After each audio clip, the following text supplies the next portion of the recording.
ده غريب، شخص بيحب صحابه جدا وبيعتز بيهم، وفجأة من العدم وهو قاعد على سريره زي كل يوم ما بيعملش حاجة تجيله مسج طويلة جدا جدا من البيست بتاعه، والرسالة دي على عكس المتوقع مكتوب فيها قد ايه هو بيكرهه ومش عايز يكمل معاه ولا يعرفه تاني.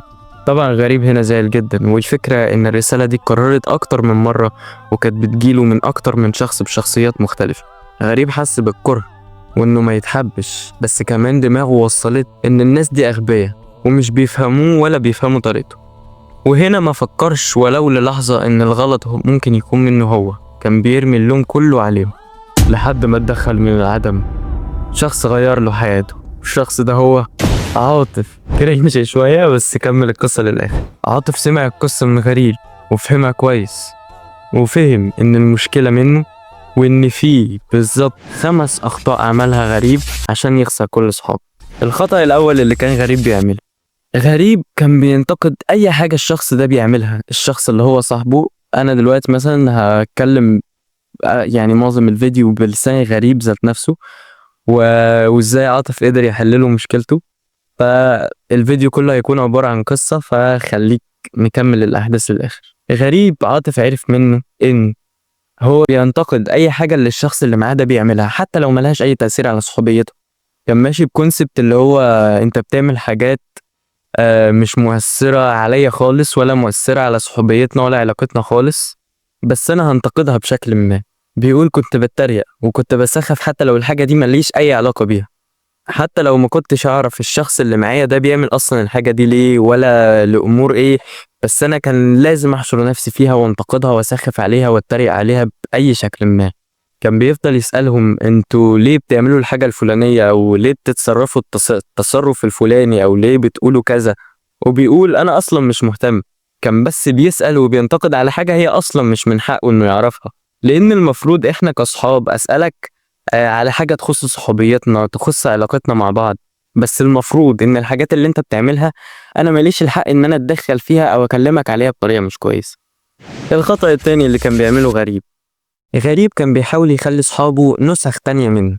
غريب كان بدل ما يدور على ناس شبهه وبيعملوا حاجات شبه اللي هو بيعملها، لا لا لا, لا انت فاكره هيتعب نفسه ولا ايه؟ هو كان بياخد الناس اللي هم اصلا موجودين في حياته ويحاول يغيرهم عشان يكونوا شبهه ونسخة منه.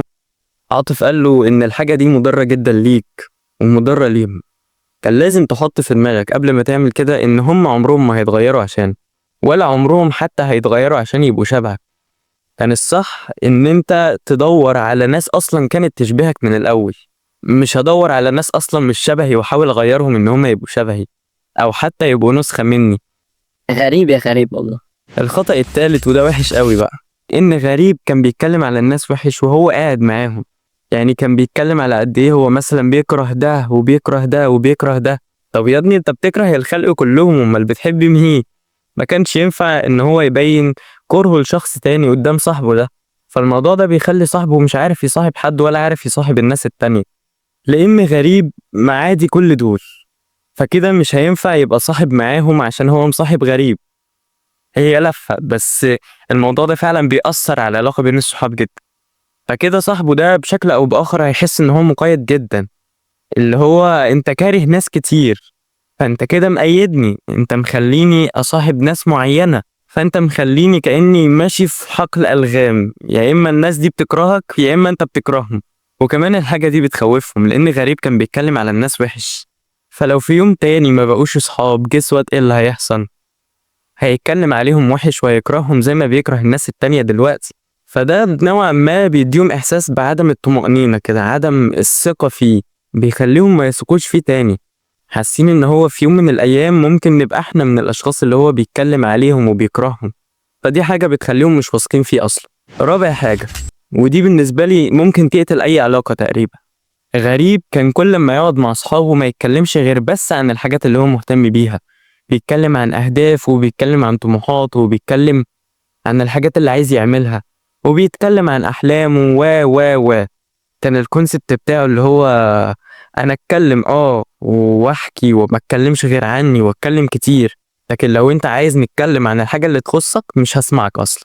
اللي هو هسمعك أو ممكن أسمعك بس اللي هو ماشي حلو ماشي، جميل جميل، حلو. ولو انت بقى ما سمعتنيش كويس انا هبقى متضايق. كان عنده استعداد ان هو يتكلم من الصبح بالليل كده معاك، لكن ما عندوش استعداد خالص ان هو يسمعك. ولو زي ما قلنا، ولو سمعك هيسمعك اللي هو ماشي زي الفل، يسمعك بطريقة وحشة جدا، هيسمعك بطريقة مش كويسة، وطريقة في نفس الوقت تتضايق، طريقة تخليك متضايق منه. فدي رابع حاجة ممكن صحابك يبعدوا عنك منها، أو أي حد تقريبا هيحس بقلة اهتمام كده. وإن أنت لو حصل لك نفس قلة الاهتمام اللي أنت بتعملها أنت هتتضايق. فأنت ماشي بعقلية مين؟ خامس حاجة هي إن غريب ما كانش بيعترف خالص إنه غلطان. ممكن يقعد يتخانق ويقعد يرغي ويقعد يقول حاجات ويقول حاجات ويقول حاجات عشان أنت تقول عليه إن هو غلطان. جسوة مش هيقول برضه إن هو غلطان، هيقعد يقاوح ويقعد يقاوح بالساعات، بس هيقول ان هو غلطان انسى. ولو اضطر قوي قوي قوي في موقف ان هو يقول ان هو غلطان وواضح قوي قدام الناس كلها ان هو غلطان، فانت فاكره هيسيبك؟ لا لا لا، هيقول على نفسه غلطان بس هيغلطك معاه. هيقول على صاحبه ان هو كمان غلطان عشان يبقوا زي بعض. اللي هو لو جيت وجهت عليه حاجة، انت عملت كذا وكذا وكذا، لا انت اللي عصبتني، لا انت اللي عملت مش عارف ايه خلاني اعمل كده. لكن عمره ما يقول ان هو غلطان لوحده كده عادي. المهم في الاخر ان هو ما يبقاش غلطان لوحده وبس. يعني دي كانت اهم النصايح اللي اداها عاطف لغريب عشان يعرف الاخطاء اللي هو كان بيغلطها وبيخلي كل اصحابه يبعدوا عنه او علاقاته بشكل عام. طبق الحاجات اللي انا قلتها لك دي وحط نفسك مكان غريب، خد الاخطاء دي وتعلم منها واعمل عكسها لو مش عايز تبقى زي غريب وكل الناس بتبعد عنه. فبس الى هنا وصلنا لنهاية الفيديو. طبعا السلوجان بتاعنا بتاع كل مرة، متنساش تعمل سبسكرايب عشان تبقى من ال 1% of community. ويلا اشوفك بقى في فيديو جاي تاني. فاكر انت اكتر راجل ماسكلين في العالم.